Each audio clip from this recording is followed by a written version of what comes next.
عبداللہ بن عباس کہنے حضرت فاروق اعظم دے زمانے جدو مدائن فتح ہویا، پھر حضرت عمر نے جدو سارا مال مسجد نبی شریف ڈھیر لوا دیتے نا، مدائن جدو فتح ہویا تو حضرت عمر نے پھر سارے صحابہ نو جمع فرمایا۔ ہزارہ صحابہ میں جو سب تو پہلے حضرت فاروق اعظم نے امام حسن نو آگے فرمایا، پھر امام حسین آ گئے نہ کہ امیر المومنین وہ مال غنیمت سے ہمیں بھی دیں۔ حضرت فاروق اعظم نے امام حسین کو دیکھ کر فرمایا مرحبا مرحبا، آل بیت صحابہ دے نا دے جھگڑے سانو ہی دسو نا، تو آنو کنے پٹیاں پڑھائیاں اتنے تے مرحبا مرحبا، وہ امیر المومنین کہہ رہے ہیں۔ جب امام حسین اور امام حسن نے فاروق اعظم کو امیر المومنین کہا اور فاروق اعظم کا انتخاب حضرت صدیق اکبر نے کیا، اگر صدیق اکبر کا یہ فیصلہ درست نہیں تو پھر حسن اور حسین امیر المومنین کس کو کہہ رہے؟ صدیق اکبر کی خلافت کی بھی کوئی مثال نہیں، حضرت عمر کی خلافت کی بھی کوئی مثال نہیں، اس تو بڑی قانونی خلافت ہی کوئی نہیں۔ یا امیر المومنین، انہوں نے پتہ سی قیامت تک لوگاں بک بک کرنی تے حسن تے حسین مور لا کے جا رہے، ورنہ کالا یا عمر بھی تو کہہ سکتے سن نہ کہ نہیں نہیں یہ بڑے گلہ ہونیاں بعد میں جی منہ شگافیاں لوگوں نے کرنی، آج حسن تے حسین مور لا کے جا رہے، جیڑا انہاں نو منن والا ہوئے گا انہاں نو امیر المومنین ضرور مننے گا۔ یہ تے گل ہور بھی اگے دی، حضرت عبداللہ بن عمر راویان کہندے میں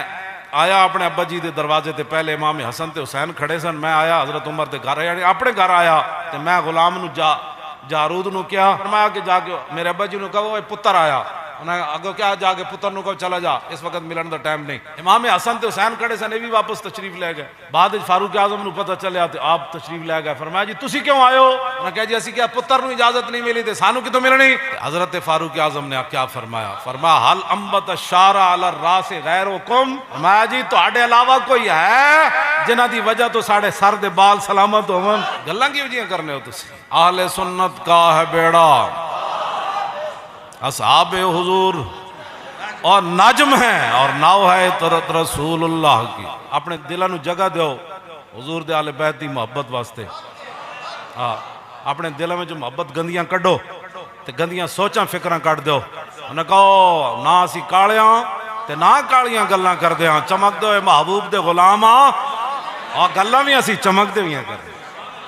اسی گلاں بھی چمک۔ حضور نے فرمایا جیڑ میرے صحابہ دے بارے کوئی گل کرے